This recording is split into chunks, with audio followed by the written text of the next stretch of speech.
It is a delight to welcome in my friend and longtime golf writer, Ron Sirak. Ron, you were at Quail Hollow 15 years ago when Rory earned his first PGA Tour victory. Yesterday, we watched him earn his 28th. What are your thoughts on his career and what's next for Rory McIlroy? Yeah, that Sunday at Quail Hollow, he shot 62, came from 6 strokes back one. He was only 20 years old. He turned 21 like a week later. And, by the time he's 25 years old, he's got 4 major championships. I have felt really for these 15 years that with his A game, Rory McIlroy is the best player in the world. And I've always thought what he struggled with was learning how to win with his B game. Well, you know what? At the Players this year, he won with his B game. Strongest club in his bag's his driver, and he missed more than half the fairways. Yet he figured out how to get it done. And hearing him talk afterwards, I think he's aware of that. I think he's aware this is a step forward for him to learn that he can win when he's not necessarily at his best, instead of getting down on himself. And I've seen it. You can see it in his body language sometimes. He hits a disappointing shot and he just sags. Well, he seems to be maybe turning that corner.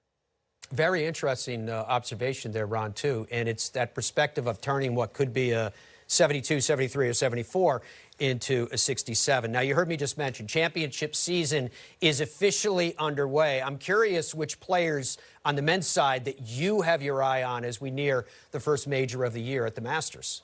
Yeah, boy, you do feel like right now, boy, golf season's really kicking into gear now, and that's very exciting. Look, as you go in, Scottie and Rory are the no-brainers. I mean, they are clearly 1 and 1A up there. I'm looking for something for Ludwig Aberg to get a breakthrough win this year. We've got to see what's going to go on with Xander Schauffele. And then we got a couple of those lib guys who are going to be in the mix, John Rahm and Joaquin Niemann.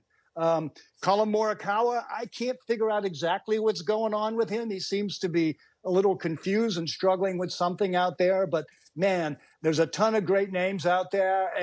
And if you want to go for some long shots, just for the entertainment value, Minwoo Lee and Tom Kim would be a hoot to win. They're just fun to be around. There's no doubt about that. Switching gears, if we can, Ron, to the women's side of the game. Nelly Korda, of course, set to defend her title next week at the Ford Championship in Arizona.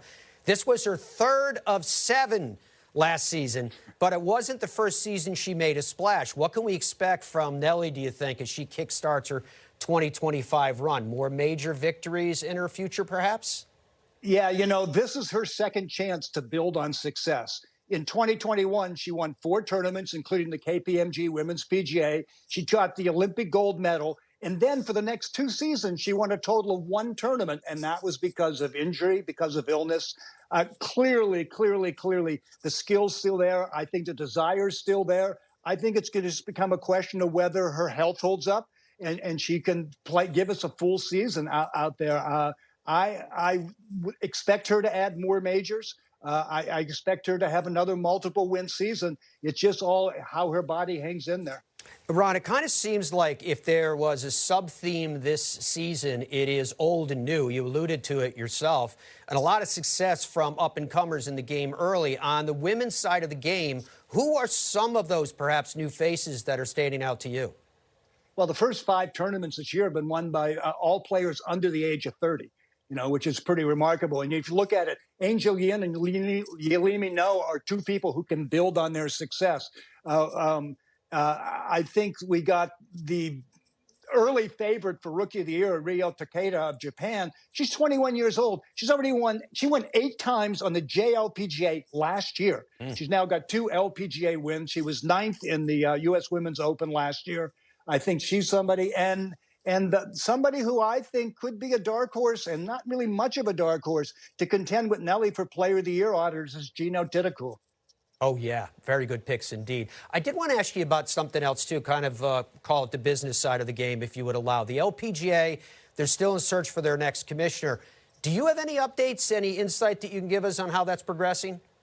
I reached out to a couple people on the search committee today, and they're feeling really good about where they are right now. They're very enthusiastic by the quality of candidates who are stepping forward. I don't think they've started to narrow it down yet. It is my guess that they'd like to have somebody in place for the second half of the season so that person can get their feet on the ground, start to feel the ropes, maybe do the overseas trip to the Open Championship to Avion, and really be ready to hit the ground running to come out strong in 2026. But they are very, very enthused by the interest that's been shown in the job and the quality of candidates who've come forward.